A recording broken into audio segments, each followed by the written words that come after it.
Nah, setelah ya dengan perkembangan zaman, setelah beberapa ratus tahun setelah sang Rasul meninggal, sang panutan meninggal, nah dari kitab itu ternyata muncul dari daerah-daerah di luar daerah orang-orang yang gemar perang tadi, kaum yang gemar tadi, itu muncul wilayah yang persis yang diceritakan oleh nabi mereka, yang diceritakan di kitab itu. Ada wilayah yang persis yang diceritakan, yaitu mana? Nusantara.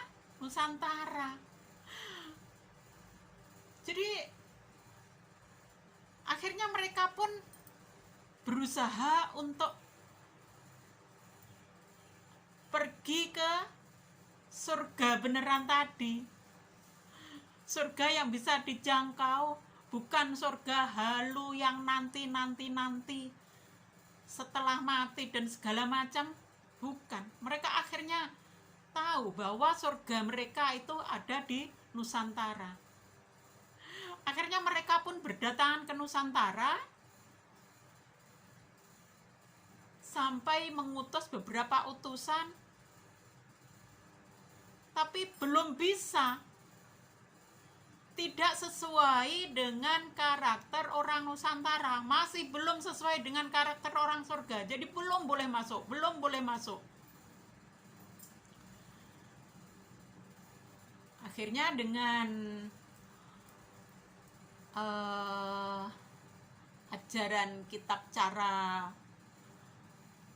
menghadapi orang yang tidak sesuai dengan ajaran di kitab mereka, nah, mereka pun akhirnya bisa masuk ke Nusantara tersebut. Jadi penuh dengan ya itu, di kitab apa, disuruh apa, ya itu tadi dipakai, radikal banget. Akhirnya bisa menguasai Nusantara bener. Ya. Jadi orang Nusantara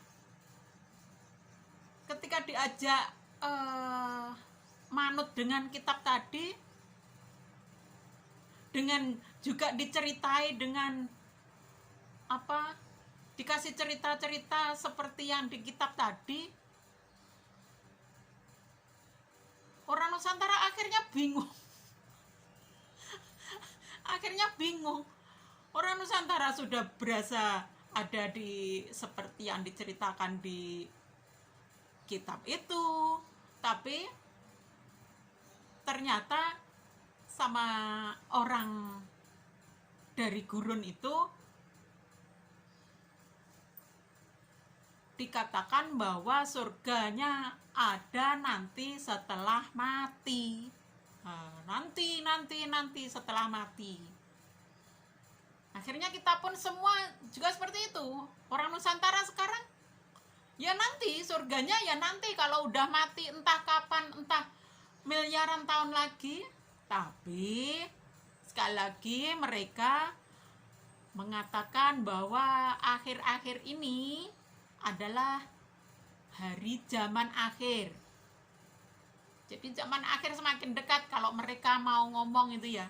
Sekarang mereka semakin gencar mengatakan bahwa zaman akhir.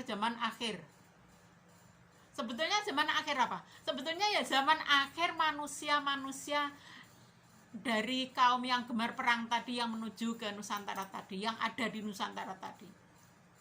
Ya. Jadi pemahaman zaman akhirnya itu yang mempunyai ya orang-orang yang dari gurun tadi. Orang Nusantara nggak punya sebetulnya, yang masih asli mendalami, melestarikan ajaran Nusantara. Nggak ada zaman akhir untuk orang Nusantara, nggak ada. Yang punya zaman akhir itu, vocab itu yang punya ya orang gurun. Jadi sebetulnya orang gurun itu punya zaman akhir ya sekarang ini, seperti yang diceritakan di kitab itu sendiri. yang diceritakan oleh panutan mereka. Blunder ya, bulet ya, mual-mual ya. Segala sesuatu kalau enggak tulus, penuh dengan kelaiman-kelaiman, ini punya saya, ini punya saya, ini punya saya, enggak tulus mencintai Nusantara, enggak tulus mencintai negaranya sendiri, nah, akhirnya bulet, bingung. Orang Nusantara yang sudah adem ayem, pikirannya akhirnya diolah-alik, ikut orang yang punya pikiran gemar perang tadi. Aneh apa enggak? Aneh banget sebetulnya. Orang Nusantara yang punya leluhur sendiri,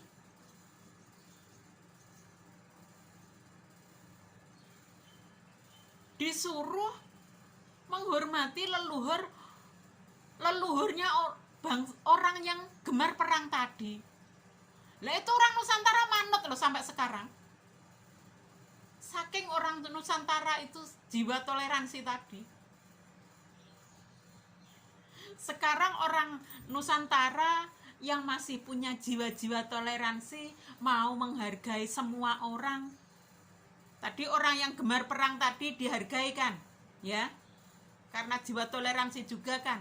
Nah sekarang setelah orang yang gemar perang itu menguasai Nusantara, jiwa orang Nusantara asli itu tetap ingin selalu menghargai orang lain. Di jiwa itu susah dihilangkan, susah kalau memang jiwa dia itu benar-benar jiwa orang Nusantara. Tapi kalau jiwanya terus kekeh harus menghormati leluhur bangsa asing, susah dia akan menuju kedamaian. Mereka akan tetap ketakutan, mereka akan tetap mengira bahwa surganya masih nanti, yang akan setelah mati nanti, entah dengan segala macam simbol-simbol yang diajarkan di kitab itu, yang ada nguat rambut lah, ada segala macam. Itu semua sebetulnya ya di dunia ini, bukan nanti, bukan. Semua ya ada di dunia ini. Segala kesulitan seperti Tingarai nguat jembatannya Tingarai macam rambut disigar 7 tadi. Ya di dunia ini kesulitan yang dialami oleh orang-orang yang sangat banyak dosa, banyak berbuat tidak baik. Itu. Terus terakhir lah, nanti melebar lagi. Jadi kalau saya boleh ngomong, ya, seharusnya kita yang punya leluhur sendiri, yaitu bangsa Nusantara, yang kita hormati itu leluhur bangsa kita sendiri. Jangan leluhurnya orang yang gemar perang tadi. Gitu loh. Kita itu sudah diulang-ulang, mental kita diulang-ulang, diolah-alik. Seharusnya leluhur kita sendiri yang kita junjung, kita hormati, kita puja, ya, kita hargai. Justru leluhur kita sendiri kita injak-injak gara-gara kita manut sama orang yang gemar perang tadi. Jiwa orang yang gemar perang tadi, kita disuruh menghormati leluhur orang yang gemar perang tadi. Itu loh. Jadi sampai harus napak tilas ke negara api sang kaum, negara api leluhurnya kaum yang gemar perang tadi. Kira-kira lucu nggak? Hah? Jadi seharusnya kita itu napak tilas di Nusantara sendiri, leluhur kita sendiri. Jadi mestinya kita itu bukan napak tilas di Mekah, Batu Mekah, atau di Bukit Safa dan Marwah, atau ke Jabal Nur, bukan. Itu napak tilasnya orang yang gemar perang. Kalau kita, leluhur kita napak tilas ke leluhur kita, ya seperti ke Dieng, ke Candi Borobudur. Itu leluhur kita yang bikin. Kalau Mekah, Bukit Marwah itu leluhur bangsa yang suka perang tadi yang mempunyai. Jadi kira-kira masuk enggak? Saya juga baru 2021 setelah ada wacana yang Sabdo Palon nagih janji itu, baru saya terbuka juga. Oh iya, kenapa ya kita selama ini tertutup, akal kita mati, kita hanya mendengar, taat. Tapi ya itu tadi, kita itu salah melestarikan leluhur, kita itu salah menghormati leluhur kita. Leluhur kita sendiri justru kita buang-buang, kita sembunyikan, kita injak-injak, kita jelek-jelekin. Tuh loh, kira-kira ada rasa terketok enggak hatinya? Oh iya, ternyata kita salah besar selama ini. Kita sangat kurang ajar pada leluhur kita. Mudah-mudahan ada yang terketuk hatinya.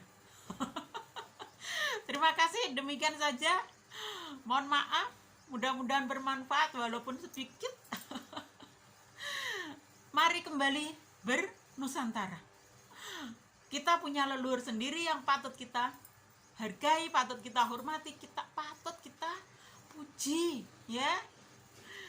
Napak tilaslah ke Borobudur, ke Candi Dieng. Nah, di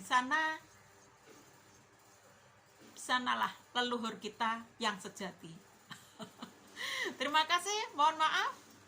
Pareng, matur sembah nuwun, pareng. Mohon maaf lahir dan batin, pareng.